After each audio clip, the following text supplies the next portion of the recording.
Hello everyone. In this video, I'll guide you through a complete and updated comparison of Windsurf versus Copilot versus Cursor, including their features, pros, cons, and pricing, so you can decide which one is actually worth using right now. First, let's quickly understand what each tool is. Windsurf is a newer AI coding environment focused on full workflow automation. Copilot is GitHub's AI assistant built directly into editors like VS Code. And Cursor is an AI-first code editor designed to deeply integrate AI into every part of development.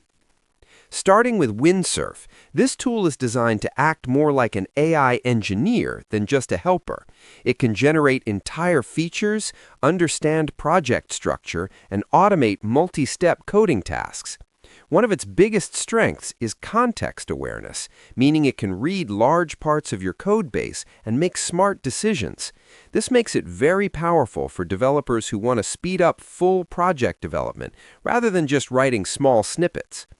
However, Windsurf is still relatively new, so stability and ecosystem support can sometimes be limited. Integrations are not as mature as older tools, and depending on your workflow, you may run into limitations or bugs. Pricing is also evolving, but it generally follows a subscription model similar to other AI tools, often targeting professional users. Now let's talk about Copilot. This is one of the most popular AI coding assistants available today. It works inside your existing editor and suggests code in real time as you type. It's very easy to use, requires almost no setup, and supports multiple programming languages. One of the biggest advantages of Copilot is reliability. It's stable, fast, and backed by GitHub, so it integrates smoothly with most development environments. It's especially useful for writing repetitive code, generating functions, or completing lines quickly.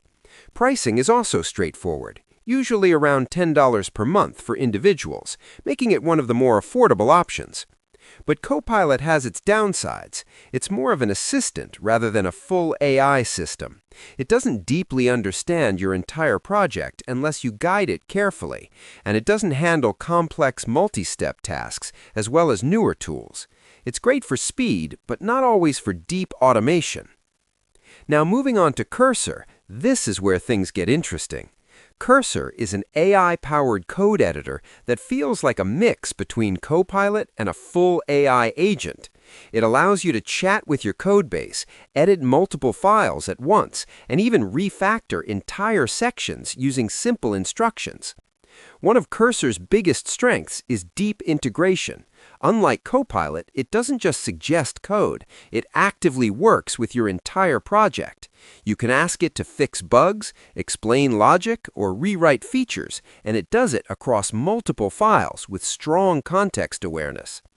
However, Cursor also has some limitations. Since it's a separate editor, you need to switch from your current setup, which may not suit everyone. It can also be heavier on system resources, and pricing is higher than basic tools, especially if you use advanced features frequently. Now, let's compare pricing quickly.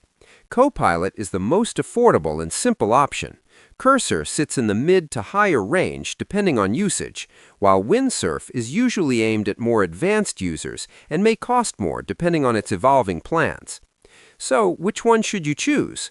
If you want something simple, reliable, and budget-friendly, Copilot is still a great choice. If you want deeper AI integration and smarter project-level assistance, Cursor is a strong option. And if you're looking for cutting-edge automation, where AI acts almost like a full developer, Windsurf is the most advanced, but also the least mature. Copilot is best for everyday coding help, Cursor is best for deep AI-driven development, and Windsurf is best for experimental and high-level automation. The right choice depends on how much control, intelligence, and automation you actually need in your workflow. Subscribe to the channel for more videos.